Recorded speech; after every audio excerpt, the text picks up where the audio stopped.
Welcome to another exciting episode of the Insurance Untangled Podcast. My name is Ben Tuine, and I'm one of your co-hosts for this podcast.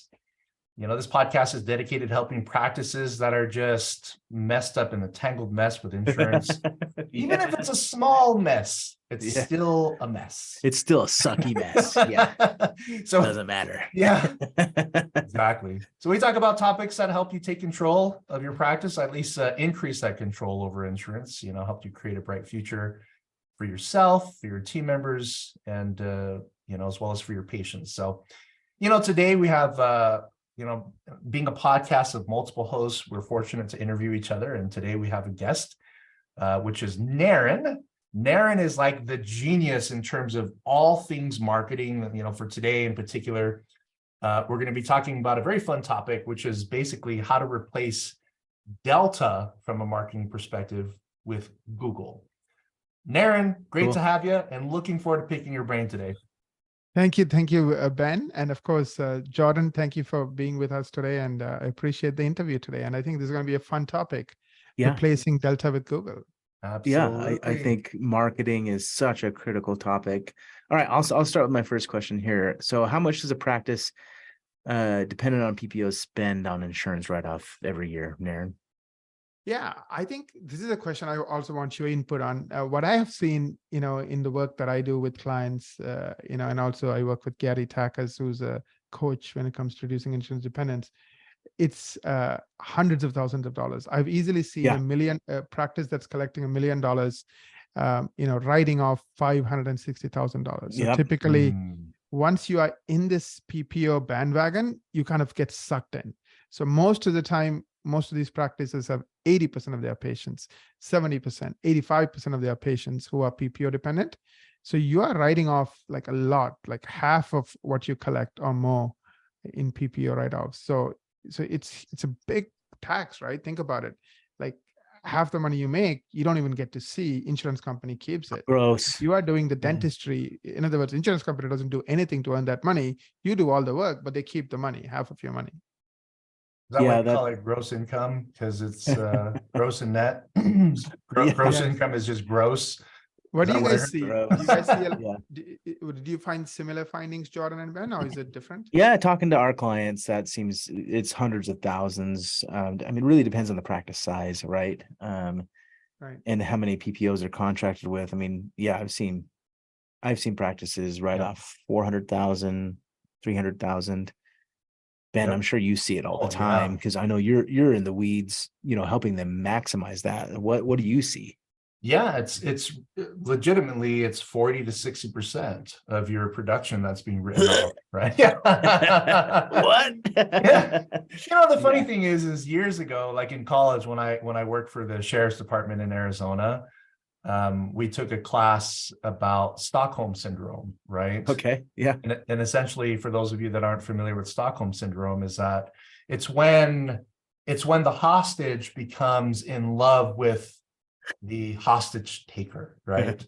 You know, and so like if you're being held up and you're a hostage, over time, like in the situation in Stockholm, what's the country? Stockholm, Italy, or somewhere? Sweden, I think. Sweden. Stockholm, yeah. Sweden, Where, you know, the prisoners took over the prison, and when it came down to where law enforcement was going to come in and sort of rescue them, the hostages took the side of their captors, right? The people that were weird. Yeah, because they grew an emotional attachment. Once again, are you saying that that's the relationship with insurance companies and practice owners? It is Stockholm syndrome, because we're like, and forgive me if this offends you, because, and we're not here to make you feel good all the time. We're here to give you information that's going to help you make you change, help you with the positive change. Yeah. So yeah, a lot of it is Stockholm syndrome, in my opinion, where we feel too dependent on insurance, right? Where that 400,000 or 500,000 write-off that you mentioned, Naren, a lot of the doctors feel like, well, that's an acceptable form of business, right?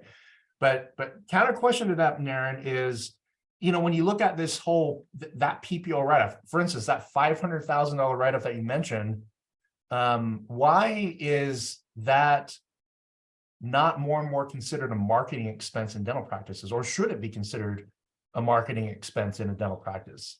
That's an excellent question, Ben. I think you're 100% right. If you really, really, really think about it, what does the insurance do for you? Do they help you with treatments? No. Do they provide the technology? Seems like they act like terrorists and hostage takers. Hostage takers. As far as I can tell from all the Kidnappers. episodes we've been doing so far. So yeah, the only thing that they remotely do that somebody could argue is beneficial to the practice is sending new patients. So in essence, it's like a marketing company, right? What does a marketing company do? Help you get new patients. Yeah. So they're sending you new patients, but the catch is for the life of that patient. Let's say the patient is with you for 20 years. Every single time you treat that patient over those 20 years, half the money you make, you're giving it to the insurance company. It's almost like ransom, like you said, the kidnapper, hostage taker, hostage relationship. You know, it's crazy, but that's what it is, because it's well, not and if you fair relationship for the work they do. You know, go ahead, John. Yeah, and if you think about, patient acquisition costs, the best businesses in the world don't keep spending money to retain those patients, right? Or customers. Right. What insurance does is it allows your practice to continue spending money. I say that in air quotes, right? Because you're writing off the money, which you could collect that money and use it to grow your business, or reinvest into your retirement, whatever it may be. What happens is that every time you get a PPO patient, there's kind of a noose attached to those patients in regards to the patient acquisition costs, right? And that's kind of where I would imagine we're going at with this episode is Google is a lot better than PPOs, because once you acquire that patient, and let's say they're out of network, you only pay the Google fees, right? Or the SEO fees, right? To acquire that patient. So it's actually a lot better investment for your practice to acquire patients and be out of network. So that's kind of how I think about it. I think you're bringing up a good point, Jordan. Insurance was invented, I guess, in the 60s, right? Google came along in 1998. So in those days, when we needed a patient, we needed to a dentist, we needed a source, right? An information source. So we would go to Yellow Pages, or we would, go to call the insurance company, or they'll send this printout in those days before the web, right? And then we'll go through the printout, find the dentist that's close by, and then we'll go to that office. So we needed information. So they provided that list, so to speak. But that list was an expensive list. And I think you bring up an excellent point, which is every other source of marketing, it costs you one time to acquire the patient. So let's say you get a customer, you pay that marketing company a one-time fee, and that's it. Then you never pay that marketing fee again for that patient. If you keep that patient for 10 years or 20 years, it's all good, and you benefit from it, not the marketing company. But here, that's not the case. It's like they may have sent you a patient 20 years ago, but they still collect that royalty from you, so to speak. Yeah, essentially. Fee. Yeah. Yeah. And if you think about that, like we all run businesses here. I hate paying more than I need to acquire a customer. Right. Yes. And if that customer that I acquire, let's say I go to a dental event, right? And I go and I bring my sales team, and they get a bunch of customers to sign up for our software. And let's say that event said, well, everyone that you signed up, we need to take 20% of the revenue forever. I would never go to those events ever. Because that's ridiculous, right? It doesn't make any business sense whatsoever. Like once I acquire that customer, there's still other costs that I have to do to maintain that customer and support that customer, right? The same thing with the dental office. So it's like, why do we keep doing this in the dental industry? Why, and I get it. Most practice owners go to school and they study dentistry, but they don't study business. And I think there's some things there that can be improved. But it's kind of crazy that we keep doing this over and over in dentistry, and we don't think about the business side of it, which is just as important as the clinical side. So there's my 2 cents. Yeah. That kind of speaks to Stockholm hundreds of syndrome thousands again. of dollars can add into millions, right? Imagine giving $400,000 to the insurance companies, and then you do it for 20 years. That's $8 million that should have gone to you, that now goes to the fat cats at the insurance companies. Did you say 8 million? Yeah, I mean, that's 8 million times that 20 years. You could have taken and reinvested and even if you got, what, a 10% return year over year on that 8 million, that's a lot of money that can fund retirement, can fund lots of things. It's kind of crazy if you think about it. Oh yeah. So Naren, I can't remember if we already asked this question or discussed it yet, but what is the psychology today behind patients and how they find a dentist? Where are they going to find that information? That's a great question, right? The world is very different today than it was in the 1960s. So today what we do is when we need something, we go to Google because it's available, it's fast, it's accurate, it's comprehensive. So 90+% of patients, i.e. new patients, start their research with Google. Today, people are a lot more smarter than they used to be. They know a lot. They know, hey, I have crooked teeth. That's good to know. I might need Invisalign. They have heard of Invisalign, right? So they're researching Invisalign, or somebody might have heard of some other brand, or they don't even know of a brand. So just start learning about crooked teeth and what they can do about it. Sure. So as they're learning about the problem, the solution, and as part of the solution, they're also learning about doctors who can provide those solutions. It's Dr. John Smith, 10 minutes from me, or Dr. Maria, who's 20 minutes from me. They're two different people. Maybe both use Invisalign, or one is an expert in Invisalign, the other, is an expert in 6-month smiles. So they're using Google as a tool to not only educate themselves, but also make those decisions. So today, people, I think it's almost like I like to call our generation today like the Starbucks generation. We don't need to go to Starbucks and pay $5 for a coffee, but if it's important to us, we will do it. And it's I guess the proof is in the pudding, right? Starbucks has a lineup, it's crazy. It's the convenience generation. It really is, So same way with healthcare, right? It's important to most of us because we know, we all want to live longer, we want to live healthier. So we are researching, learning, and educating ourselves, and we are choosing not the worst doctor, not the commodity doctor, but the one who's an expert in whatever we need.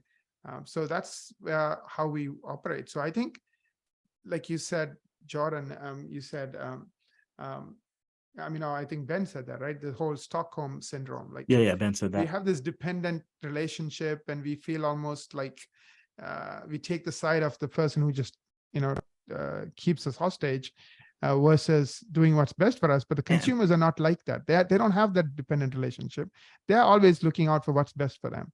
So they're starting on Google, they're starting their research, and whoever shows up in their research, whoever has the most number of 5-star reviews, all those things is what they are using. So while the doctors are stuck, at least some of the doctors are stuck on the insurance hostage taker, the patients are not. So I think the doctors who are smart and realize it, and who are willing to move closer and closer to where the patients are at, right? Like, think the way the patients think, be there where the patients are looking for you. I think they're the ones who are succeeding, like by a large margin in 2023. Absolutely. So, all right, Naren, I've heard that 5% of practices get 95% of the free Google organic traffic, or the SEO traffic. Is that true? And how do I get into the top 5 as a dental practice to dominate Google? Is my question, because that I know I've done SEO in the past, and I think that's really important to understand how a practice can do that. Absolutely. You are 100% right. 5% of dental practices get 95% of the free Google traffic. I'll tell you why. Just like insurance companies make a lot of money, so does Google. The way Google makes a lot of money is through ads. So they need to make SEO really, really hard. So all of you will give Google ad money. So what they have done is they have created the algorithms in a way that 5% of the practice owners get 95% of the free traffic. They have to give free traffic to somebody, right?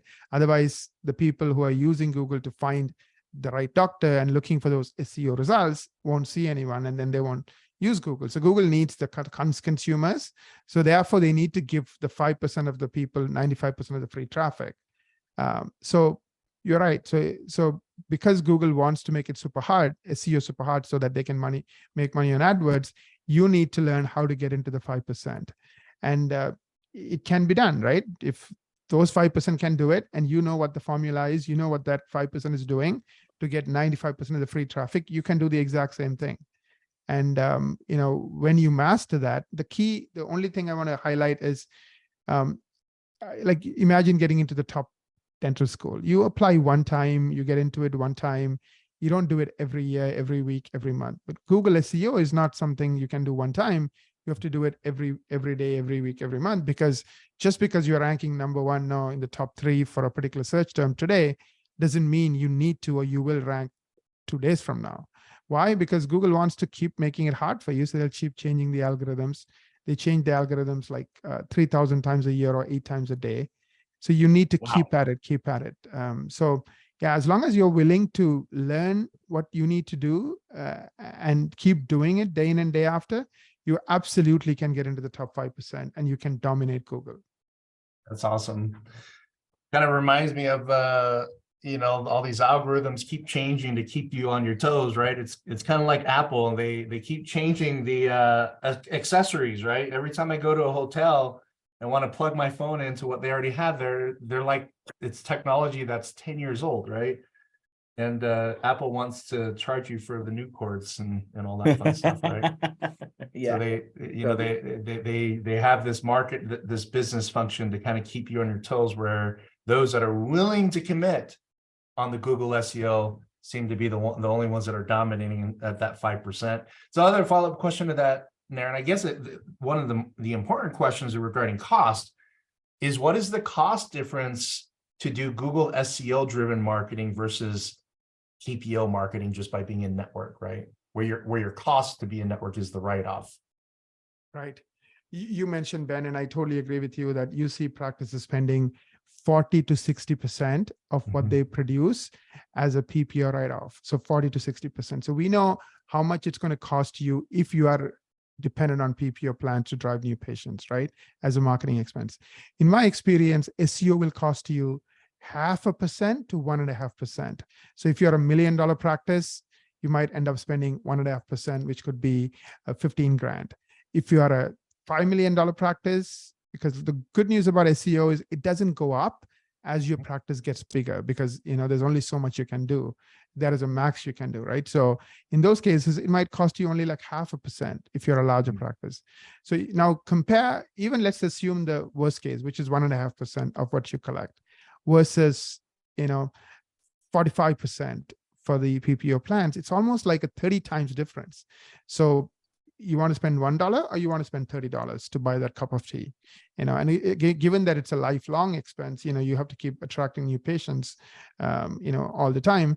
You don't want to keep spending 30 times as much every single time you need a new patient. So I strongly think, math speaks for itself, and that 0.5% to 1.5% cost is so much better than, the 45% plus cost for PPO plans. Yeah. Got it. Wow. So basically we're getting ripped off by being in network. Yeah. Yeah. I mean, I guess I never thought of the Stockholm syndrome. So I'm really glad you brought it up with me now. Now I understand why it keeps happening year after year after year. It's not like, they get taken it just happens for a month and then they hate the hostage taker. They don't. They live with the hostage taker. They create a family with the hostage taker. It's crazy. It's just anyway. Yeah, interesting. They had other kinds of fun with the hostage takers, which is why why they grew that emotional attachment, right? Sure. It's like you got to be careful, just like negotiations. You got to keep your emotions in check, right? You do. I know it's easier said than done, right? Like keeping your emotions in check. It's tough. It really is. Tough. Yeah. So let's say I'm a practice owner and I'm like, okay, I'm done being a hostage from these PPO plans. How do I know how I'm doing with SEO, and where can I start to dominate SEO for my practice?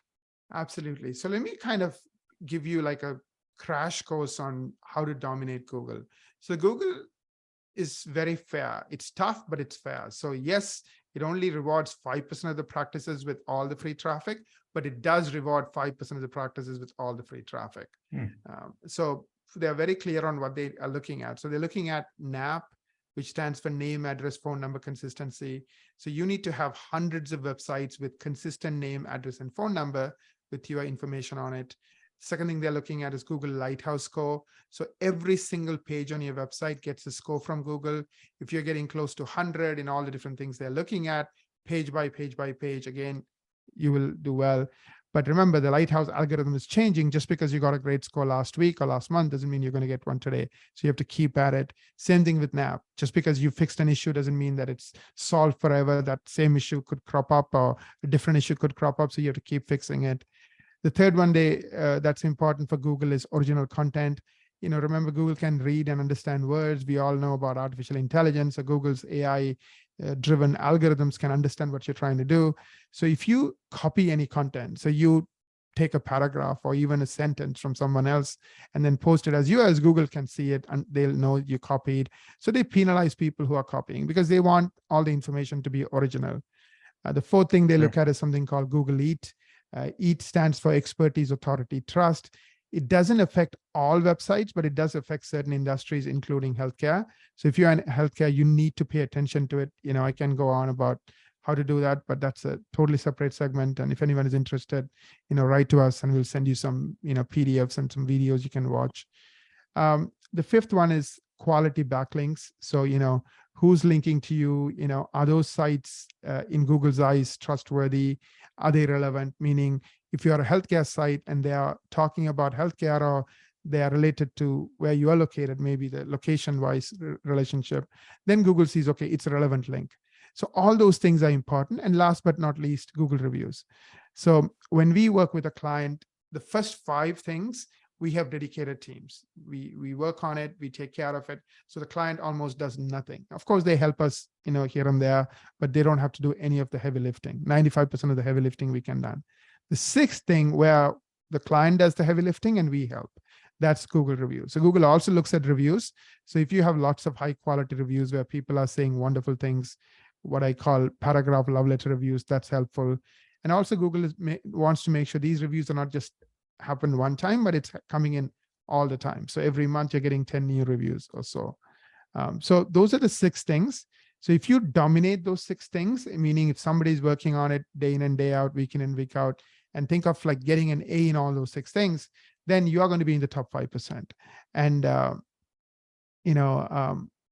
you will do well. So where do we get started? I recommend, doing a marketing strategy review meeting. So that's something we'll do it for free. And the link is insuranceuntangled.com/MSM for marketing strategy meeting. And it's a 90-minute meeting. We spend 6 hours prior to the meeting. Our director of marketing will spend 6 hours prior to the meeting, kind of studying you, like how are you doing on NAP? How are you doing on Lighthouse Score? All the 6 things I talked about. And they'll give you a report card. Are you getting an A, C, B, etc.? So you know where you stand. And if you're getting a C, what needs to happen in the next 12 months. We also give you a plan to get you to an A. So if you get an A in all these 6 areas, you're going to be in the top 5% guaranteed. How do I know? Because, every one of our clients, gets to the top 5%. And the litmus test for the top 5% is you will have 100 or more keywords and phrases. So Invisalign near me, Venice, Chicago, whatever the keyword and phrase is. So for 100 of those keywords and phrases, you will be on page 1, meaning you will be among the top 10 results. And that should happen within 12 months. So the plan is all about how do we get you to the 12 months? If we were to work with you, this is what we'll do. And then take that plan and implement it, right? I mean, we talked about, why spend 45% when you can only spend 1.5%. So now that you have made that decision to not spend anything more than 1.5% on attracting new patients, start going on that journey. And once you are doing well with SEO and Google, drop the worst PPO plan and the next worst and the next one. This will totally change your economics. All the money you're wasting every year will now go to your pocket, or that you can use to invest in your practice. That's awesome. It's funny because not many people know that the American Dental Association approved, or at least the dental boards approved, a new specialty in dentistry a few years ago. Dentist anesthesiologists, it's a new specialty. And it's interesting because these are traveling anesthesiologists, right? They're dentists, but they're anesthesiologists. They're traveling from practice to practice to practice. But from a lot of times I come across doctors like general dentists that have IV sedation certifications, right? Where they can put you to sleep. And that has a market of its own. I remember working with a group practice up in Canada years and years and years ago. And they had people coming in from Europe, from China, from Japan, flying to Canada to be put to sleep. And I asked them, well, how did these people find you? And they said, some way, somehow they found us. They found our website that we really promote sedation. I'm not sure if they were working with an SEO company, but that's probably one example that you mentioned, Naren, on how when you look at what you do and what you do as a niche service, right? Whether it's implants, I mean, cosmetic dentistry, right? The cost of doing anesthesia in network versus out of network. In network, of course, you're writing off half of that. And so, in my opinion, if I were to go into dentistry, number one, I'd probably become a general dentist that does IV sedation, because it's such a big market of people that are wanting to be put to sleep while their dental procedures are being done. Is that, to me, with what you described, Naren, is that SEO is where it's at. You know? Yeah, and the big 800-pound, whatever you want to call it, in the room is half of Americans do not have insurance, and many of them have untreated problems in their mouth because they haven't gone to insurance. To a dentist for a long time. So like half of America is your market, and that's an untapped market. So why fight just for those with insurance when you can also go after those who have a lot of dental work, who have all these needs, especially with things like IV and so forth, IV sedation or high value services. That's awesome. So folks, check it out. Go to insuranceuntangled.com/MSM for marketing strategy meeting. Of course, this will be posted in the show notes. I want to thank you for listening, for joining us today, and another quite amazing episode, on how we can replace Delta with better marketing strategies to include Google SEO. If you really enjoyed today's episode, don't forget to share us with your friends on social media and any other platform that you use.